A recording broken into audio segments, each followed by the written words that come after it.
Hello everyone. This is a robot made by our standard 4 students, group of girls and boys also.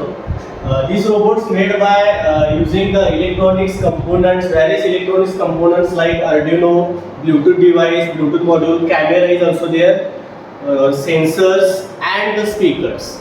This works on the Bluetooth control app. So we designed also Bluetooth control app. When we upload the code and when we connect the Bluetooth device to this robot, we can use the Bluetooth control app. We will show you the small demonstration about the Bluetooth.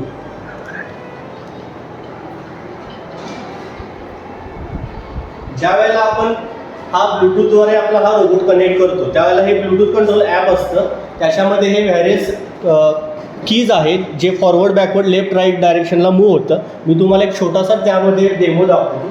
ज्यावेळेला हा work होतो ज्यावेळेला आपण की forward press करू त्यावेळेला हा robot फॉरवर्डला जातो.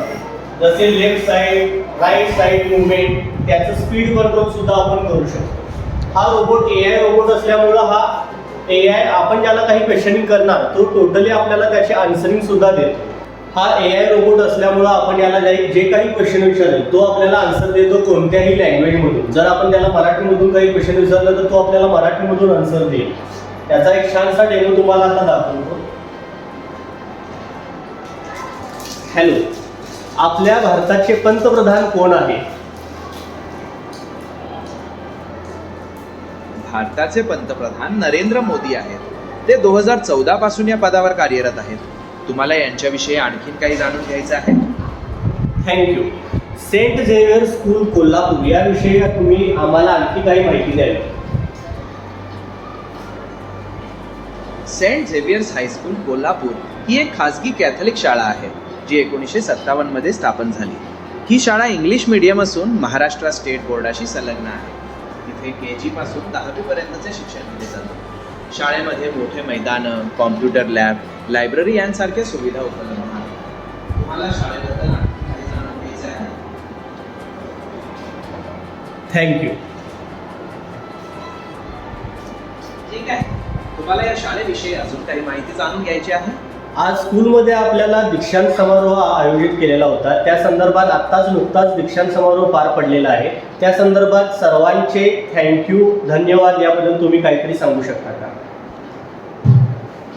शाळेचा दीक्षांत समारंभ यशस्वीरित्या पार पडल्याबद्दल सर्वांचे अभिनंदन. या निमित्ताने तुम्ही आभार प्रदर्शनाचे एक छान भाषण करू शकता.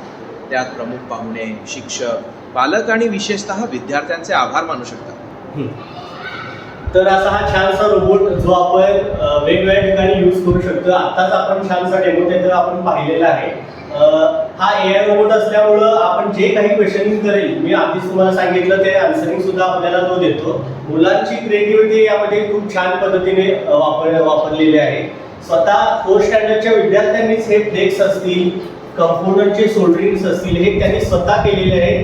डिझायनिंग सुद्धा त्यांनी स्वतः केलेले आहे. यासाठी आपल्याला आपल्या स्कूलचे प्रिन्सिपल असतील, मराठी टीचर असतील या फादर असतील त्यांची सर्वांची आपल्याला हेल्प मिळालेली आहे. आपल्या स्टाफची सुद्धा हेल्प मिळालेली आहे. याबद्दल सर्वांचे धन्यवाद. थँक्यू.